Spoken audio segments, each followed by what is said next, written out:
Hey guys, I just want to give you a little behind the scenes look at what goes on at this crazy vintage racing thing that I do. I'm sure almost none of you guys have ever seen this before.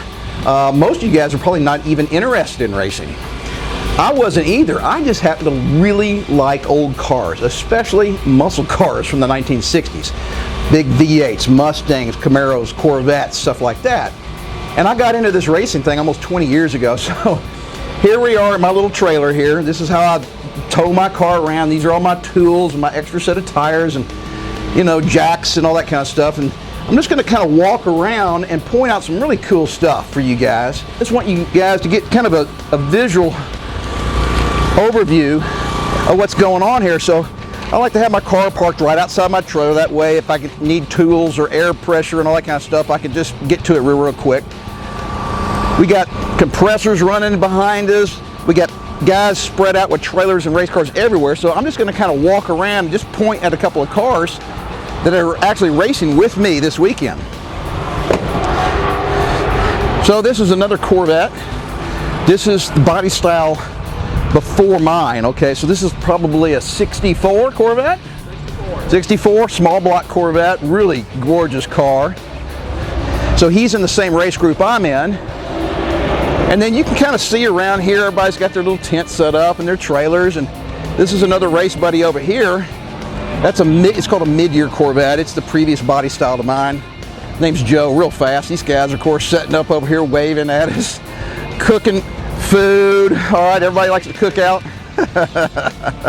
Dan, is the car running?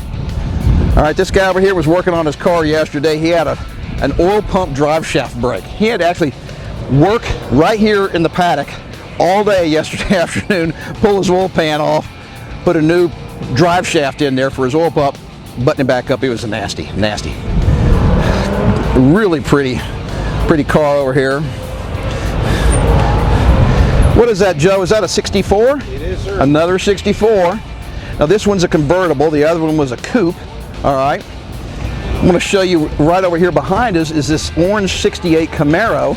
You guys are going to love this. All right. Phenomenal car. Guess what? I built that car. That was my race car for 5 years.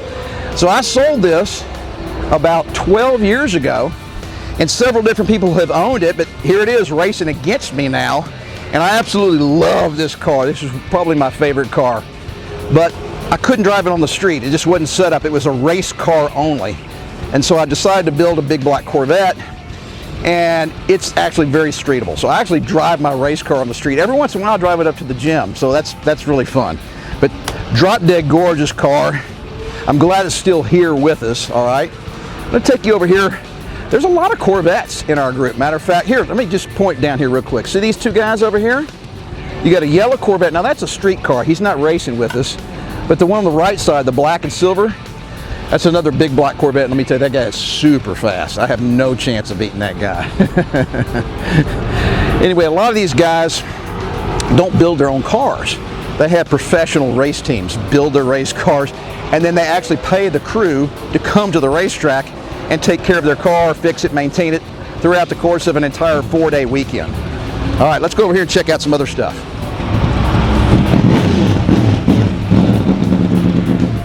So you can hear people starting up their cars. They're kind of messing with things. Sometimes they're fixing problems. Sometimes they're just making small adjustments and trying to make sure that the car is still running and everything. Here, well, we're gonna miss this guy.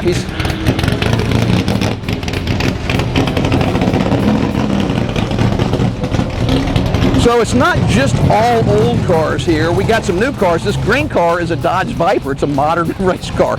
And this guy's actually out on the track racing against me. So who's going to win that one? Vintage drivers. Vintage drivers.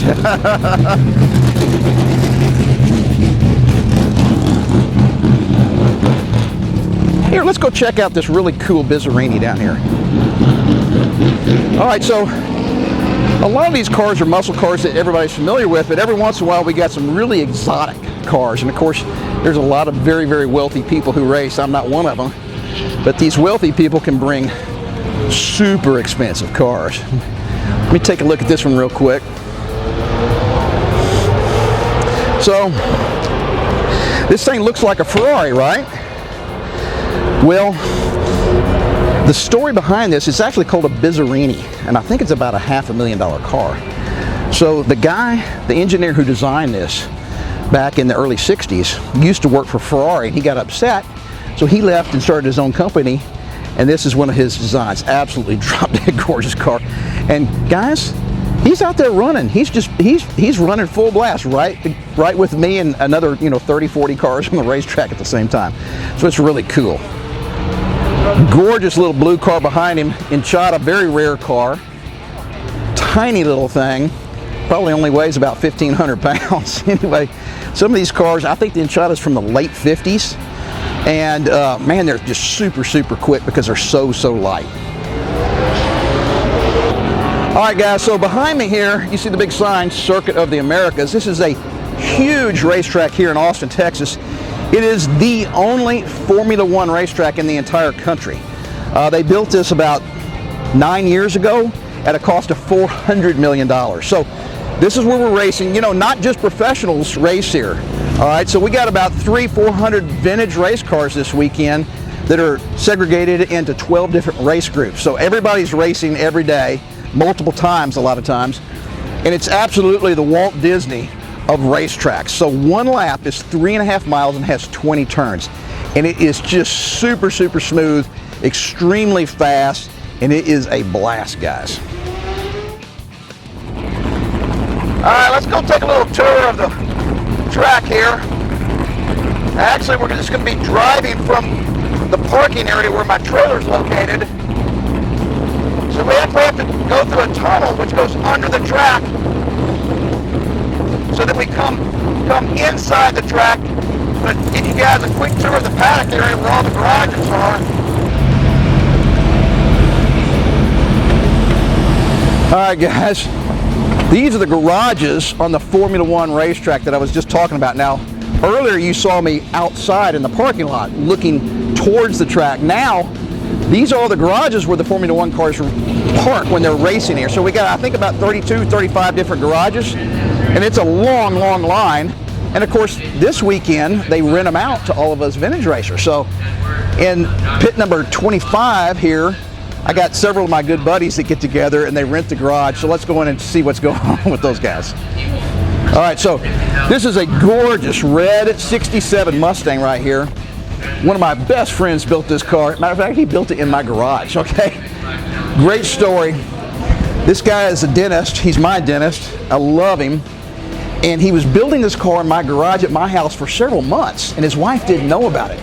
And she found out about it because one day another guy called his house, and his wife answered, and the other guy said, "Hey, tell Gene his race car parts have arrived." And she said, "Race car?" So anyway, that blew that story, but just a drop dead gorgeous car. He's going to be racing, of course, in my group. So tons of cool people do this sport. It's really fun.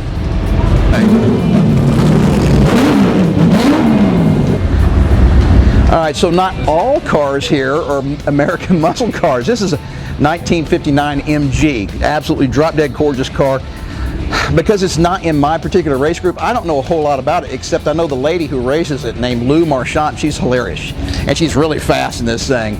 She comes to all the vintage races. She's been doing this forever, and she also has, I think, a 1934, a pre-World War II MG.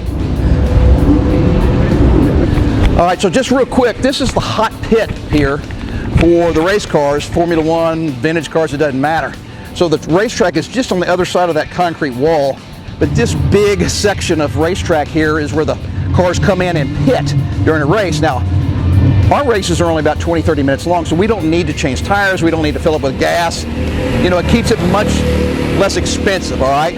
But these guys here are Trans Am cars, and it's a much more serious group, but they also race with us. Now, we're not on the track at the same time, but these guys are testing, and I think they have a big race later today, right after my group goes out. That was an explanation.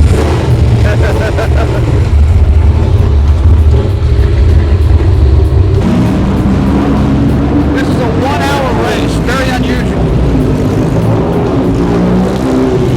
That's $1 million GT. Oh my God, these guys, these are some fast cars. are of different makes and models because it's a 1-hour race. Very unusual to be that long. What happens is, during the race, they have a mandatory one pit stop that has to last 5 minutes. I have several of my buddies racing. There's a 60s era Porsche, a little British MG, another Porsche. That's a 1950 Mercedes.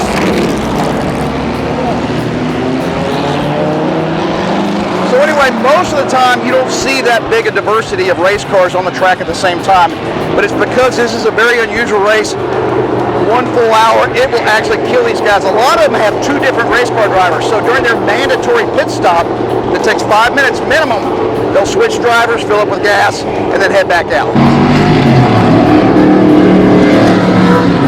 Green flag, green flag.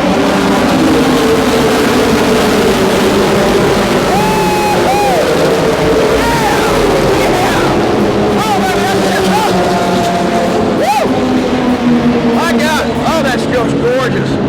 There's a 69 Corvette racing in that group, and he's way up at the front with a lot of the modern Formula cars. Now he's not going to be able to hang up there, but that's really cool. So we got new school high-tech stuff with old 50s and 60s technology, just big, giant, big block Corvettes. And man, that is so fun. I hope you guys got to hear that. I hope it picked it up on the mic.